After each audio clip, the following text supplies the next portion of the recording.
The San Antonio Spurs are officially the biggest threat to the Oklahoma City Thunder. And honestly, I think they're going to beat them. Not because OKC isn't amazing, not because Shai isn't one of the best players in basketball, but because San Antonio has the perfect formula to take them down. And after game one, the league should be worried.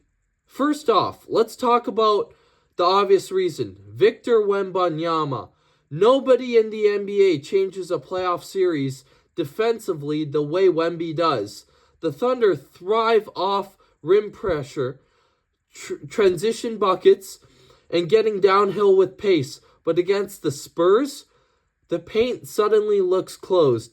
Every drive becomes harder. Every floater becomes contested. Every layup feels rushed.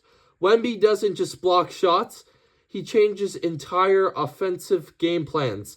And OKC's biggest weakness is that they don't have a dominant interior scorer to punish them. Chet Holmgren is incredible, but Wemby's length clearly bothered him in game one. The Thunder love playing small and fast, but the Spurs are one of the few teams that can match their speed while also having the best defensive player on the court, and that's terrifying. Now, let's talk about the matchup nobody expected. De'Aaron Fox. Fox completely changes the ceiling of this Spurs team. For years, San Antonio had talent, but they didn't have someone who could consistently break defenses down off the dribble. Now they do. And especially in game one, they still won without Fox. So imagine how they're going to look like with Fox. Fox's speed puts insane pressure on OKC's perimeter defense when the Thunder trap Wemby, Fox attacks. When they stay home on Fox, Wemby gets easier touches. It's a pick your position situation. It's like poison pretty much, and that's why the Spurs offense suddenly looks impossible to guard.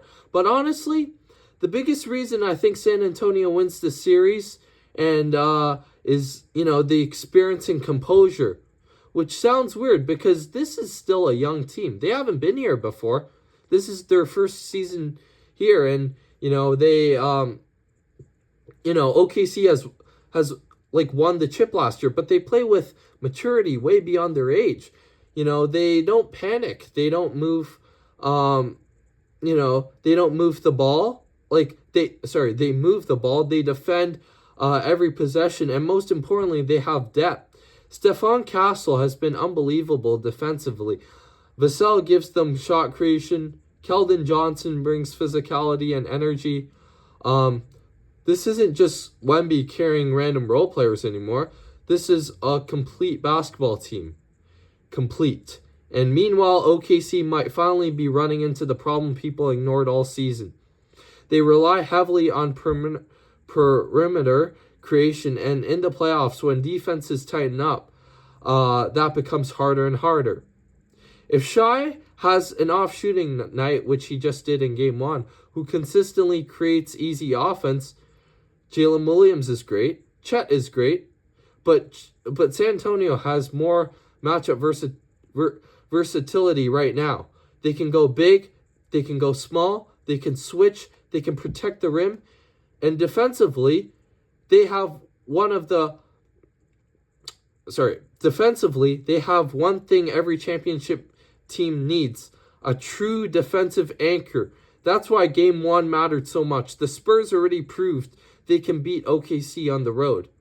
Now, the pressure shifts completely onto the Thunder, because if San Antonio steals game two, this series could spiral fast. And honestly, it feels like we're watching the beginning of the next NBA dynasty. The Spurs have a generational superstar, elite young talent, defense depth, coaching, and playoff toughness now. This is reminding me of the, Duncan, Ginobili, and Parker era. They have the maturity and playoff toughness now, and that's a nightmare combination for the rest of the league. So yeah, the Thunder are amazing, but I think the Spurs are built for playoff basketball. And that's why I believe the San Antonio Spurs are going to win this series. Let me know what you think down below. Are the Spurs really about to take over the NBA, or will OKC bounce back? Thank you guys so much for watching, and please subscribe, and I'll see you guys in the next one. Peace out.